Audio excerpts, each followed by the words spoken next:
Hey, campfire crew, let's get it on.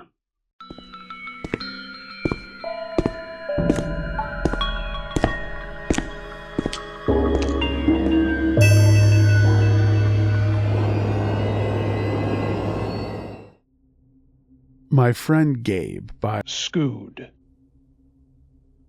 Out of respect for everyone's privacy, names in this story will be changed. The important people to know are me and my cousin, who I'll call Drew. Some of the other prominent neighborhood kids I'll call Josh, Kylie, and Evan. And of course, Gabe. To set the story, this was around the time my mom and dad divorced. It was not a clean divorce, and there was a lot going on around that time. My mom had to move out of the school district and into a small home quickly, and my dad kept the house in our neighborhood.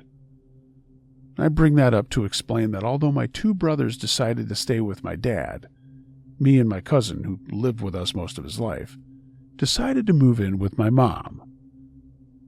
The issue was that my mom's new place wasn't within the school district, which meant no buses. So the setup was that she'd bring us to school before work, and after school we would catch the bus to my dad's house and stay there for a couple of hours until she got off of work. All right, now that that's all explained, let's get to what I really want to say. There were quite a few kids in our neighborhood, and I guess you could say we all got along and hung out quite a bit. We would all ride the bus together and hang out after school, and hell, even try to build forts in the Vine. The Vine was a spot in the woods you could access through a small opening at the end of a cul-de-sac, and that's important for later.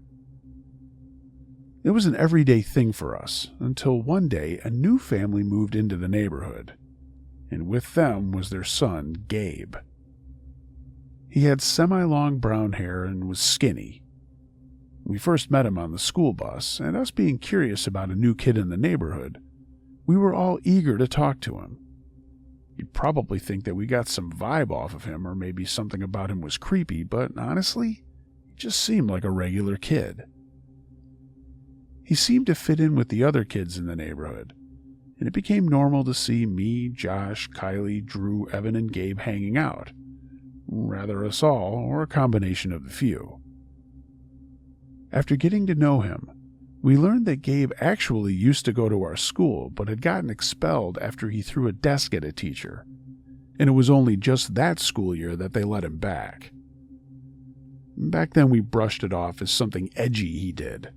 But knowing the events now, it should have been our first red flag. Gabe, Drew, and I became close, and I'd argue closer than the other kids. I would have considered him a friend instead of just another neighborhood kid to hang out with, which is why we didn't immediately drop him after the following events. I wasn't there for this, but I heard about it after the fact. Drew and I got on the bus one day, and immediately I noticed Gabe wasn't there. We sat next to each other every day on the bus, and I just assumed he was absent, and Drew decided to sit by me. Kylie and Evan, who sat near us, started talking about something that happened, and we joined into their conversation. Apparently, not long after Drew and I left to go to my mom's, Gabe had invited Kylie, Evan, and Josh to his house. Now, I don't remember what set this in motion or what really happened, but the hangout ended with Gabe chasing Josh home, with a machete in his hands. Josh lived on the other side of the neighborhood, and once he got home, his mother came out to see what was going on, and she heard him yelling for her from the front yard. When she stepped out to see what was going on, Gabe chased both of them back inside. The scariest part? They heard from Josh that Gabe was laughing and had a smile on his face as he chased them, like he was enjoying terrorizing them. The cops were called, and honestly, I don't know what came out of that other than that Gabe was gone from school for a few days after that. And when he did come back, he acted like none of it had ever happened. The kids in our neighborhood started growing apart from Gabe after that, and especially Josh, who I actually never saw talk to him again. Who would blame him? I guess I felt a little bit bad for Gabe, My stupid brain must have decided it was a prank that went too far or something like that. But how dumb was I? I truly believe Gabe changed after that, like something had clicked in his brain. Not long after that, we were on the bus and I was talking to him. As we sat in the same seats, all of a sudden he just pulled a pencil out and tried to stab me with it. I mean, not only tried, he did stab me in the neck. Luckily, it only broke the skin, but it shocked me. And he was laughing, like he was joking.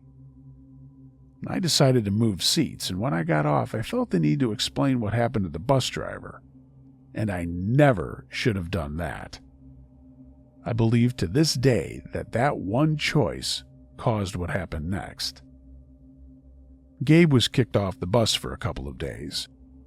When he returned, they made him sit at the front of the bus, and he knew it was me who snitched on him. When I'd walk past him to get off the bus, he would glare at me, and it felt evil. He called me names and a snitch, and honestly, I was scared of him. Fast forward a week after that, and all the kids in our neighborhood just decided that they weren't going to hang out with Gabe anymore. And I wish I could say the same. I mean, even after everything I had just spilled to you all, I was naive and dumb. Eventually, Gabe messaged me, apologizing, and he messaged me to ask if Drew and I wanted to hang out. To this day, I don't know why, but we agreed. I think I remembered him saying that he and some other kids were going to hang out at the Vine and build some forts, and I think that's why we agreed, because we thought other kids would be there. So we set off to meet Gabe at his house, which was just down the street from ours. We knocked on his door and he answered it, holding a knife. Screw the red flag. I was ignoring a whole red alarm at that point. It was a kitchen knife with some sort of orange handle.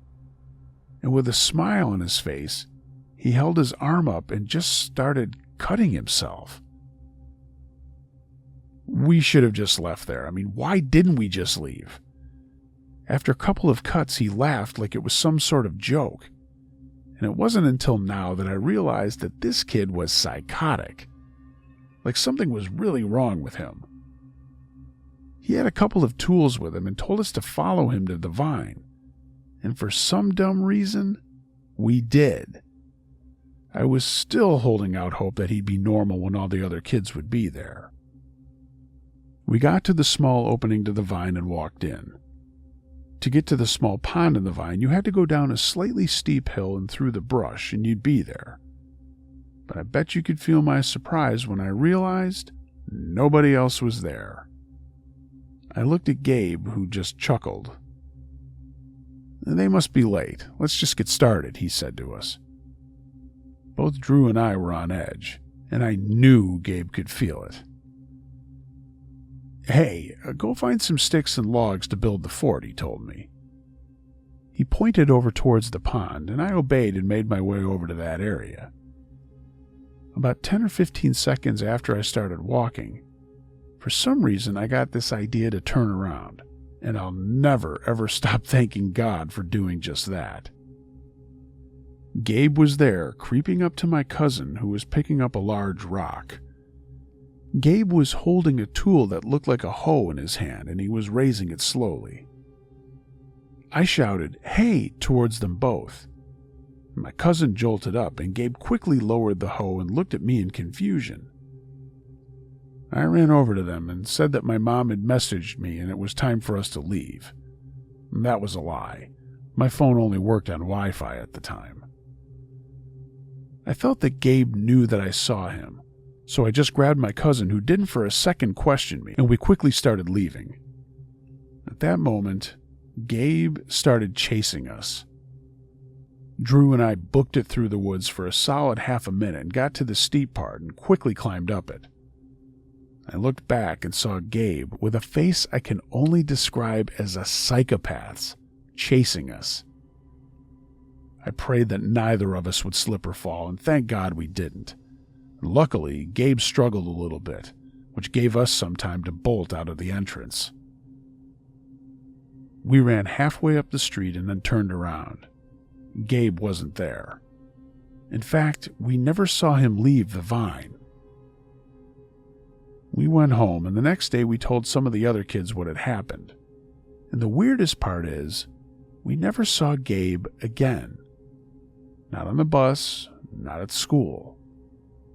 Very shortly after this, his parents moved from that house, and my dad moved out of that neighborhood a year later. My mom found a newer house in our school district. This all was years ago. I recently looked up Gabe to see whatever happened to him, but nothing came up. No Facebook page, no Instagram, nothing. It's like he just vanished, like he never even existed in the first place. But I know he did. I don't live anywhere near there anymore. Thank God for that. So to Gabe, I don't know where you are or what happened to you, but let's agree to never fucking meet again.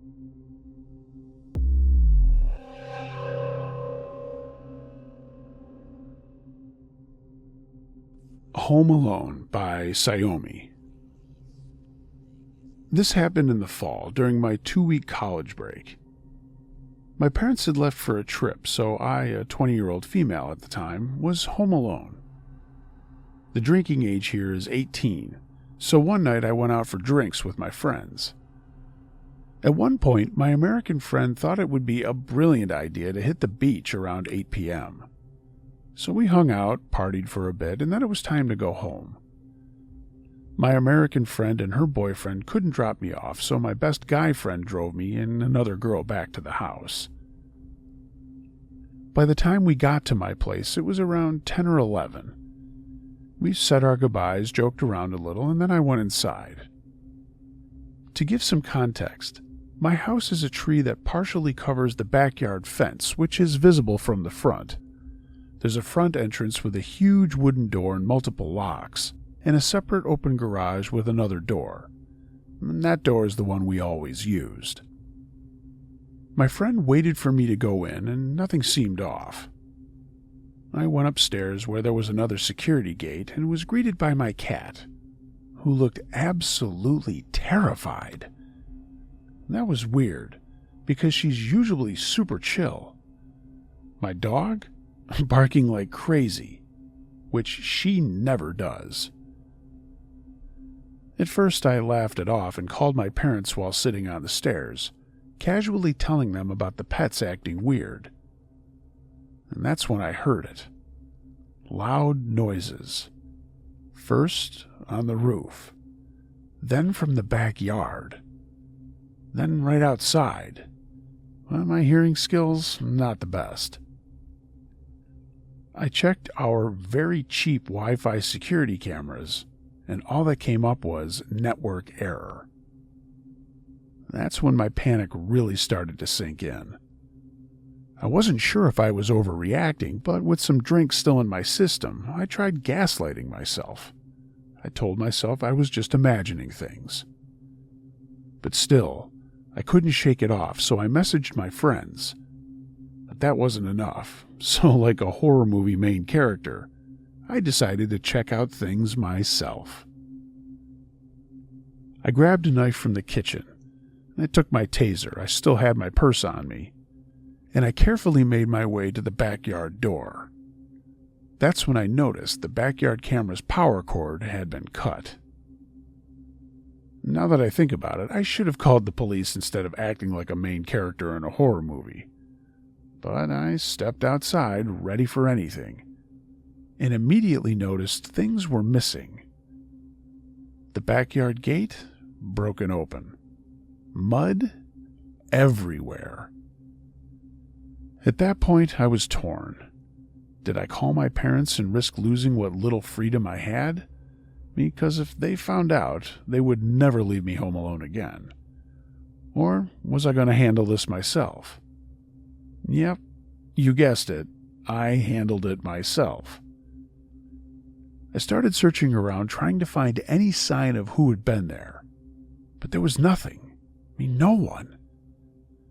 Hours passed, and I locked myself in my room, stayed on Discord with my friends, and called the neighborhood security and my cop neighbor. They came over and checked everything out, but found nothing.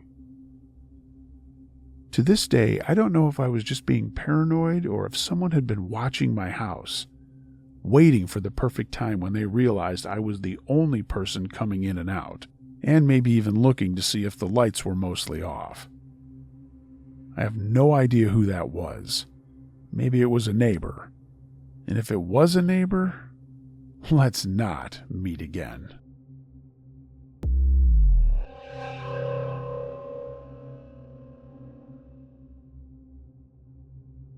My Ex Cursed Us by Mr. Dinkelberg.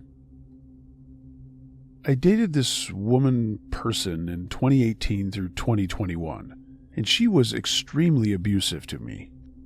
I did my best to love her and take care of her, and I did everything from housework to working my ass off to cover the bills. We did not have a healthy relationship. We were both quite unhappy, and I eventually accepted that I didn't love nor like her. Hell, I don't even hate her. I wish her all the best, and I hope she grows into someone better than she was with and to me. This ex is quite entitled, narcissistic, and probably a sociopath. I have no clue. She definitely had evil intentions towards me, and she's someone who works with witchcraft. I don't believe she uses it for good per se. I mean, who knows? I don't think that. I had initially escaped her grasp in space in 2021. I moved a few provinces over for a little while to let myself exist, fall down to rock bottom, and then I eventually got myself back up.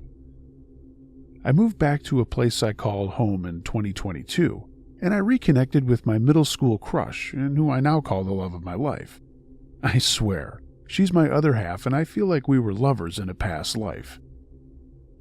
This person is everything I've been dreaming of, looking for, and have ever wanted in a partner. I'm extremely blessed to have her as my wife, partner, lover, and best friend. Fast forward, just recently one of my best girlfriends let me know that this ex had cast a curse on me and or my wife. I'm not sure, but it makes sense now. On May 1st of 2022, we had a fairly severe car accident, and we got T-boned by someone that decided to fly down a steep mountain at about 100 kilometers an hour. We jumped, rolled 2.5 times, and landed on the passenger door side. My wife had taken the brunt of it all, and now she suffers from fibromyalgia. The discs in her back are deteriorating, and one is bulging out in her tailbone. She's severely ill and is now disabled. She can no longer live her dreams, her ambitions, and, well, life. So, a few days, maybe a day, I'm not overly sure. Anyway, it was before my accident that my ex had allegedly cursed us. She was bragging about it to my sous chef at the time, and then my best girlfriend was told by the sous.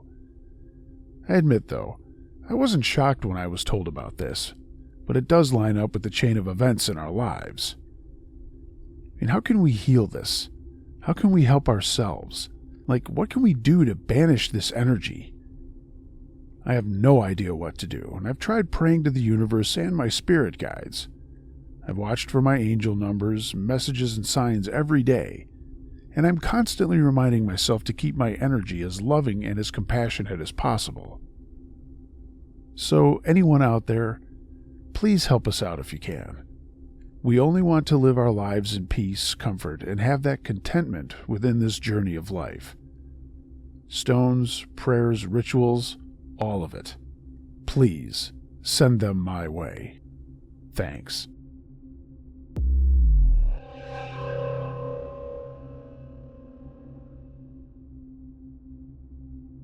Not So Friendly Ghosts, submitted by Hannah B. Marie. When I was a few months old, my family moved from Texas into a beautiful home in Louisiana. It was out in the country, and there were few houses that were close to us. At first we were just renting it, but the man who owned it later sold it to us because the house had gone into bankruptcy. As far as I'm concerned, there was a baby and a mother ghost. At night, my dad used to watch TV pretty late into the night. Sometimes he would hear me cry, or so he thought, so he would go and check on me. The sound seemed to come from the other side of the house, but as soon as he reached the hall, things would stop.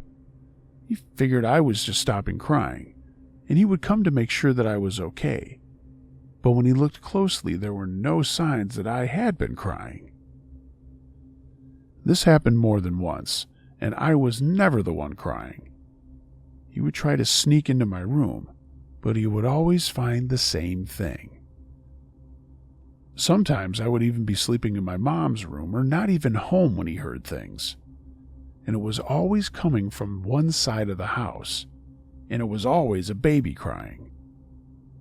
When I was maybe 3 or 4, my dad started working overseas, so there was only my mom, me, my brother, and my sister, who were both teenagers. My sister's boyfriend would sometimes stay at our house, and my mom moved me to the other side of the house in her room because I was terrified to sleep in my room for whatever reason. I always felt that someone was watching me, and I was also scared of the staircase, which I could clearly see from my door.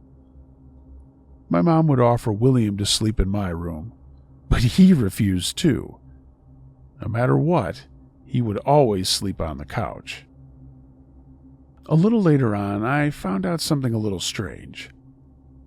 When I was little, I loved to draw, and I still do, so I would always put all of my drawings at the bottom of my closet. One day, William finally told my mom that the reason he wouldn't sleep in my room was because one night he woke up and heard the papers in there being moved around on their own. He'd gotten up and went into my room and saw papers floating in the air and being tossed to the side as if they were being looked through. Not only that, I had numerous wind-up toys and a laughing phone that would wind up in the middle of the night on their own. As I mentioned, I thought there was a little girl and her mom. I am sure that little girl loved to play with my toys. One night, I had a dream that that little girl was my best friend, but no matter what, we would always play by the staircase and in my room. She refused to go anywhere else in the house. After a while, my brother and my sister moved out, so there was only me, just a young girl, my mom, this ghost mom, and this ghost daughter. I know there was a mom because one day my mom was going upstairs to clean my brother's room, and a lady in a long brown dress was standing on the staircase blocking my mom's way upstairs. Also, on another night, I woke up to a creaking noise that was coming from my mom's room. When I walked into her room, the rocking chair that was in there was slowly rocking back and forth, and when I went to see if the window was open in case the wind was causing a breeze to make it move back and forth, I found that it wasn't. And there was an indentation in the cushion on the chair, as if someone was sitting on it, like a mother rocking her baby to sleep. When I was in first grade, we moved to Grand Isle, but we would come back to the house on the weekends. Since we left, it was never the same.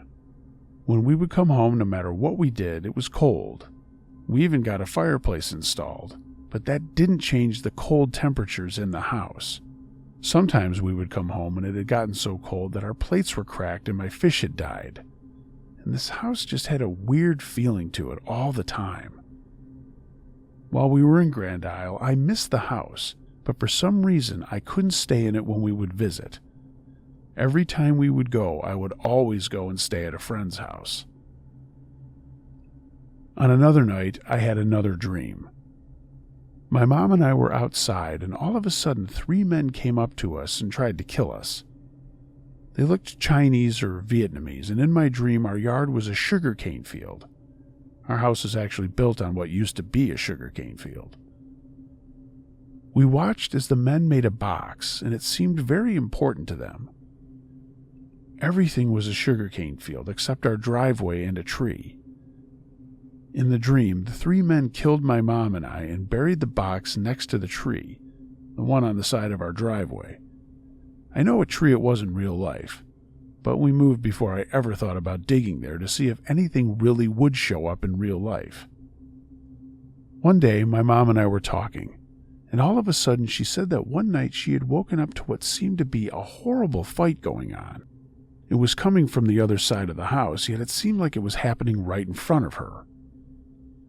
From what she remembered, there were 3 men yelling and screaming, killing the mother and daughter, just like in my dream, except it wasn't my mom and I. It was this other woman and her child. Whatever the other men were screaming, the K in their language was mostly what we heard. She pictured 3 men of a Vietnamese type. And mind you, I had never spoken to her about my other dream. Other people that visited our house would often hear whispering and see shadows, and they would also hear my toys being played with. They all said that everything they heard was coming from my room or that staircase. They all thought the house was haunted, but if they were making up stories, how would they have known that the things they were hearing were usually only happening in my room and that we experienced the same things? We didn't always talk about it. At first, my mom and I thought they were just 2 innocent little ghosts, but then our minds were changed. As soon as my mom got the idea to get the house blessed and look up the history of it, our lives were turned upside down. We were forced by my dad to sell the house, and many other things went wrong. When my mom and I thought about everything that had happened over the years, we began to realize that maybe we were wrong about the ghosts all along.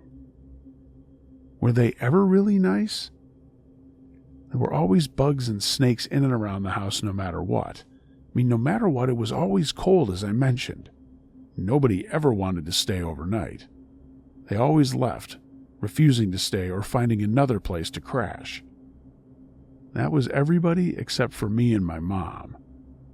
Doesn't it seem just a little weird that there was a mother and a daughter ghost, and it was just me and my mom who were the longest people to stay there? Well, we finally moved out, and our lives got so much better. Even though it was a beautiful house and we'll never live in one like that ever again, my mom and I found a nice town in southern Louisiana, and we're just fine without a nice fancy house. I guess money and all of that really gorgeous home can't buy happiness, but we have found our happiness, and that's just fine with me.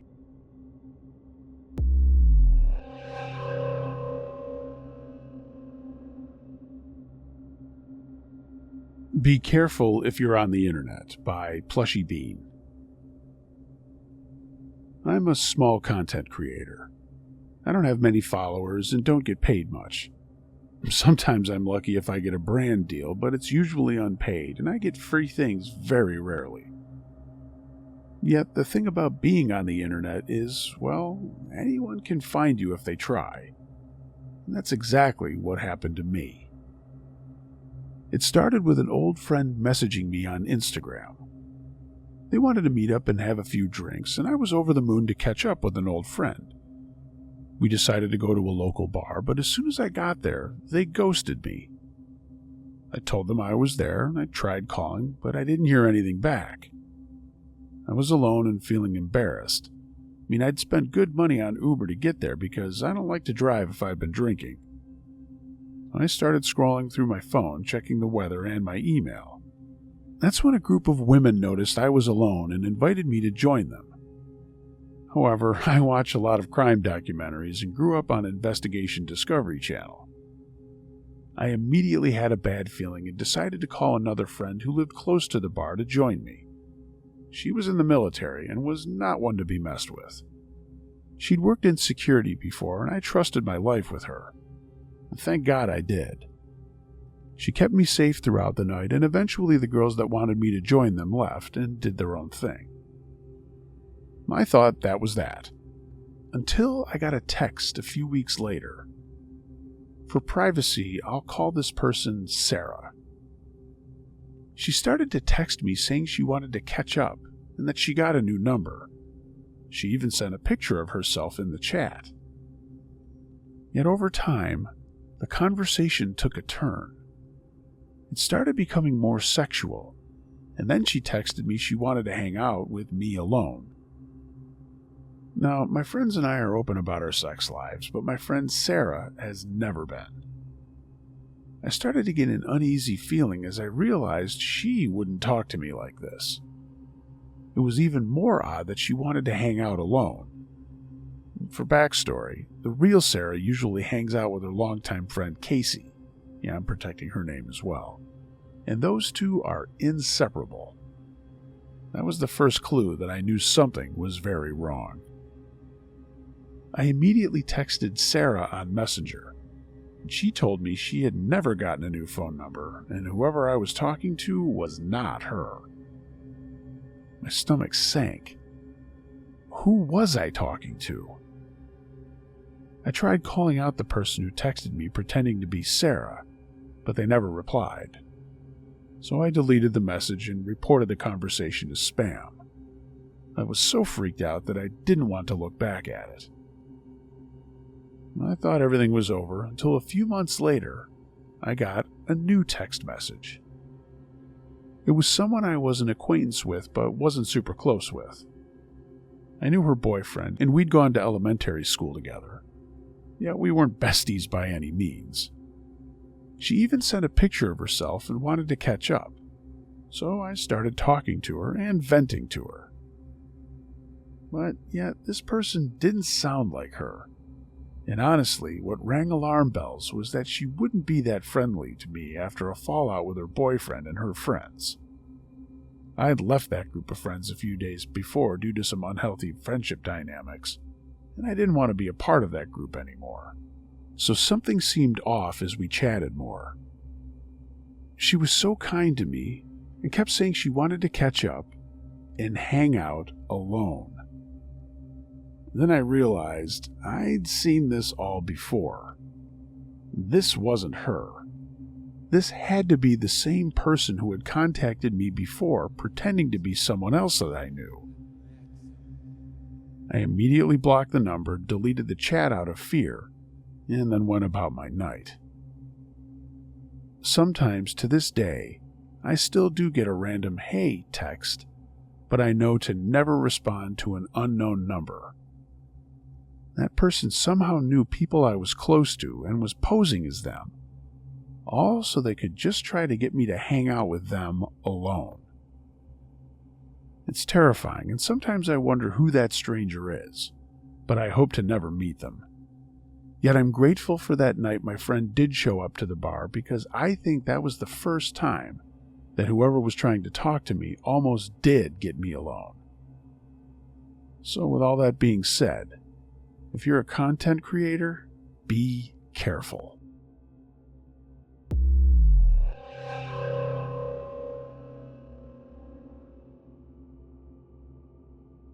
The Creep That Lived in My Aunt's House by Day Dangerous. This happened 5 years ago when I, a 20-year-old female, was 15. My great-aunt's health at the time was failing and she could no longer care for herself, so my family decided that she was better off at a nursing home. Due to her being an extreme hoarder, and I don't want to shit on my family in any other way, but this is important for the story, her house sat abandoned. My father and I were the only ones that checked up on it from time to time. And things started off small when we noticed minor stuff being moved around or drawers being looked through. Around that time, we didn't think much of it since another person close to my great-aunt also had a key to the house, and we thought maybe he wanted to get some of his stuff since he used to live with her for some time. After a while, probably a month later, things got stranger. We were roaming around the house a little bit more, rescuing things, and just looking through everything.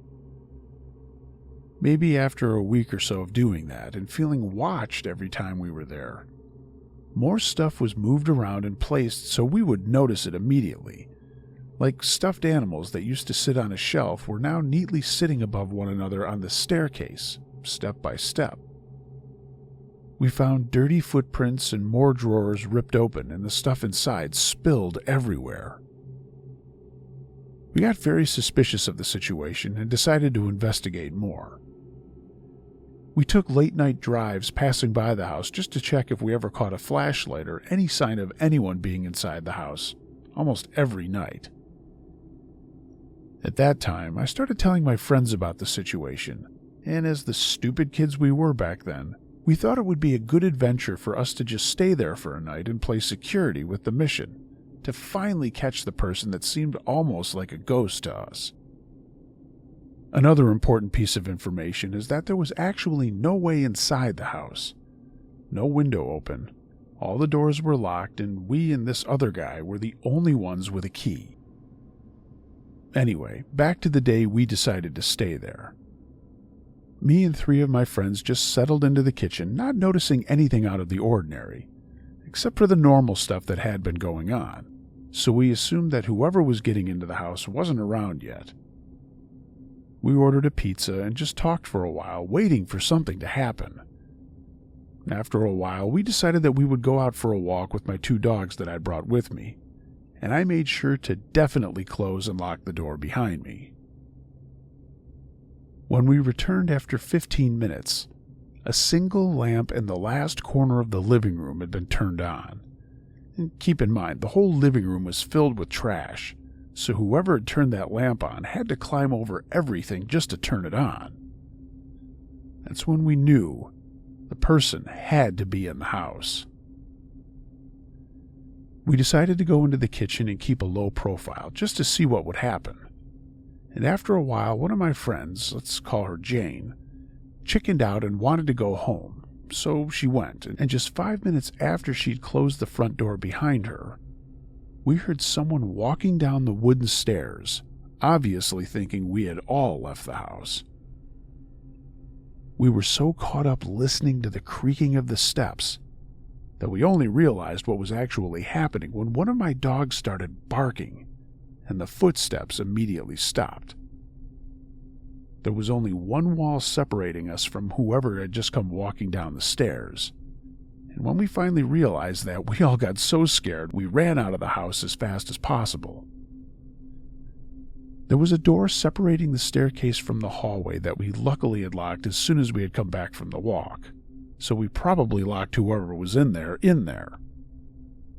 After we got out, we finally all sat outside the house, and we just decided it was probably the best if we called the police and let them handle it.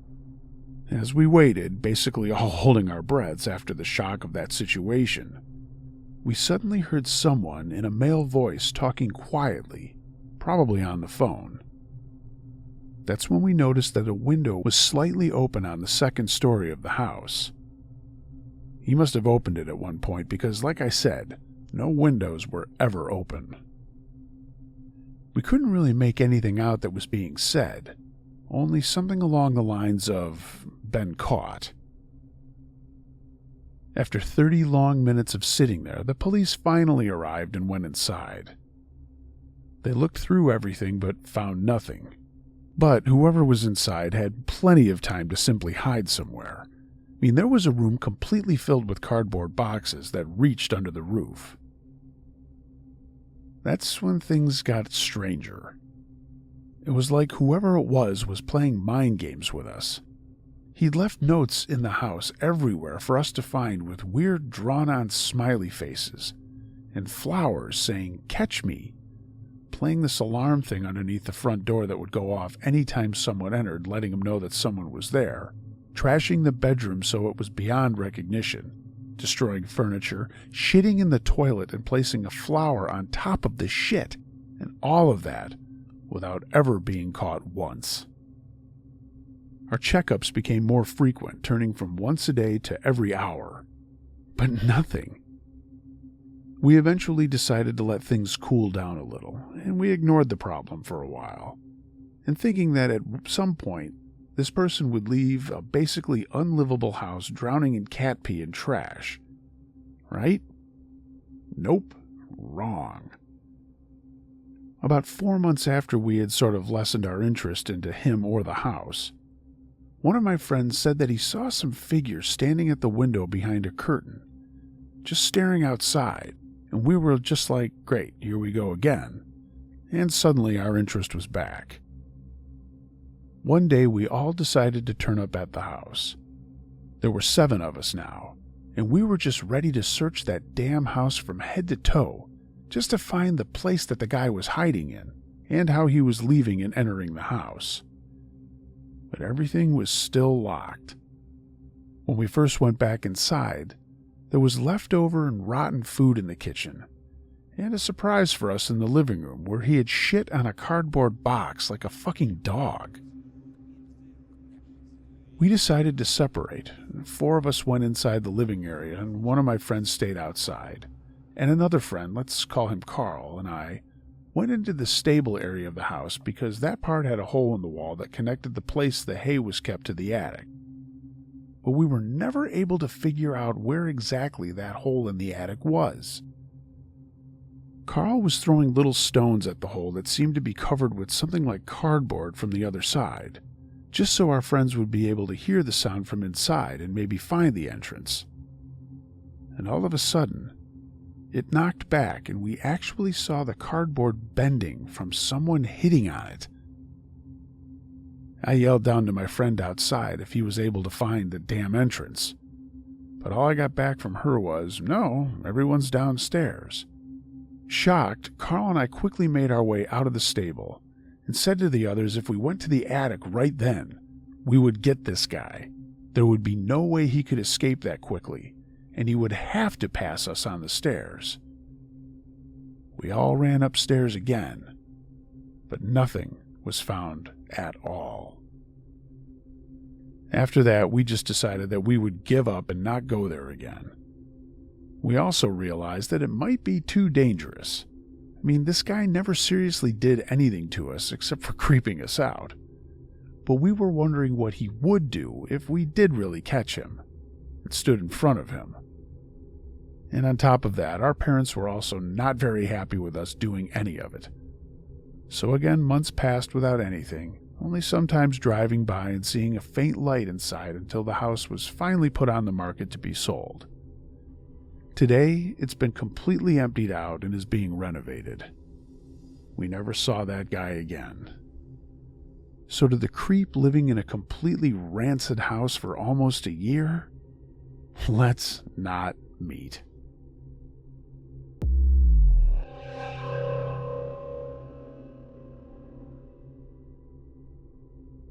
My Doppleganger, submitted by Mange Lacrotte. Hey, Uncle Josh, one of your recent stories reminded me of a time when I was younger, around 20 years old or so. I don't really expect you to read this, but I thought you'd find it interesting anyway. When I was going to college in my early 20s, we had a police officer that came onto my campus for some reason. As I was walking down a hall, this officer was looking at me all weird and stopped me. He asked me if we had met before, and I just answered, "No, I don't think so." He asked how old I was and where I lived, and after I answered his questions, he looked at me as if I was trying to figure out where he had seen me before, then kept walking. I just shrugged it off and thought nothing of it. Roughly a week later, I got pulled over while driving. I was going 10 kilometers an hour over the speed limit. But when the cop asked me for my license and registration, this officer also asked if I had ever met him before. And again, I said no. He asked if my ID was real, and I answered, "Well, I got it from the government. I'm hoping it's real." But he took an unusual amount of time to bring it back to me, and then told me to just have a nice day, and he let me go.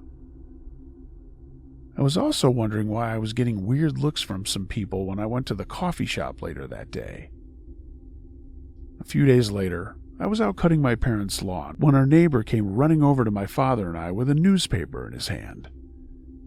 He said that his son-in-law is a lawyer and that he would take my case. My father and I were confused and asked him what he was talking about, and he showed us the newspaper. My picture was in it. At least I thought it was until I read the name below it. This other guy was wanted by the police, and the public had been warned not to approach him as he could be armed and dangerous. He was 5 years older than me, and we both had the same last name, and his first name started with the same 2 letters as mine. And we looked so much alike that I thought they had accidentally put my picture in the newspaper. At the end of the day, I'm just glad no one called the police and had my parents' house swatted or raided. Take care, Uncle Josh. On behalf of all your listeners, a big thank you for the stories. It's a good change from most of the other channels that only seem to talk about politics. Be excellent yourself. Uncle Josh note, cool story, thanks for sending it. And yeah, we all need to be excellent to each other. Thanks again.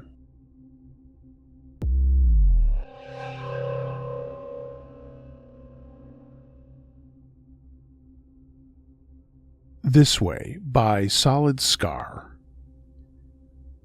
This is a story my parents told me. When I was a baby, I had a lot of health issues, and one night while my parents were asleep, I started bawling my eyes out. They checked my temperature, and I had a fever. I was about 2 at the time, and it was so high they rushed me to the ER. It turned out I was totally fine. On the way back, my parents noticed a Buddhist monk just walking on the side of the highway, like an actual monk wearing nothing but a robe. He was bald, hefty, and didn't speak English. My parents asked him in Mandarin if he needed a ride, and he replied that he was waiting for someone and told them to hurry home with a smile. That night, my dad had a weird dream. He was in the dark, and all he could hear was a disembodied voice telling him, "This way, this way, this way," over and over again. The next morning, instead of taking the freeway he usually took to get to work, he impulsively decided to take a smaller back road. That morning, my mom saw on the news that the freeway my dad usually took every morning, a semi-truck had lost control there and caused an accident that killed 6 people. My parents don't know what to make of it, but they generally consider it just an odd coincidence or miracle. But my grandma thinks that the monk my parents saw the night they took me to the hospital was the Buddha, and that our family was blessed that night.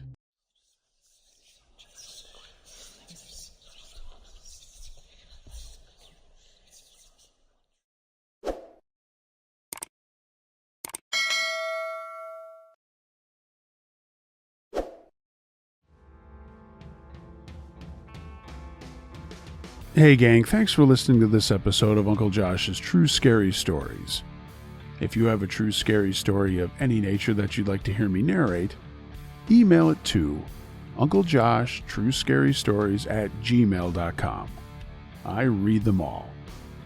If you're catching this on YouTube and you like what you've heard, why not give this video a thumbs up? Maybe even consider subscribing or telling a friend about it. I'd appreciate it. And if you've got a moment, leave me a comment and let me know what you thought of the stories. I'll get back to you as soon as I can. If you'd like to take your support of what you hear a step further, find a link to my Patreon page in the description, and of course, maybe buy some Uncle Josh and Campfire Crew merchandise. A link to my storefront at tpublic.com is down there too. Everyone, be excellent to each other. And until next time, be wary of things that go bump in the night. It could be anything. A ghost, a monster, or the guy next door. Or some fucking wackadoodle named Gabe.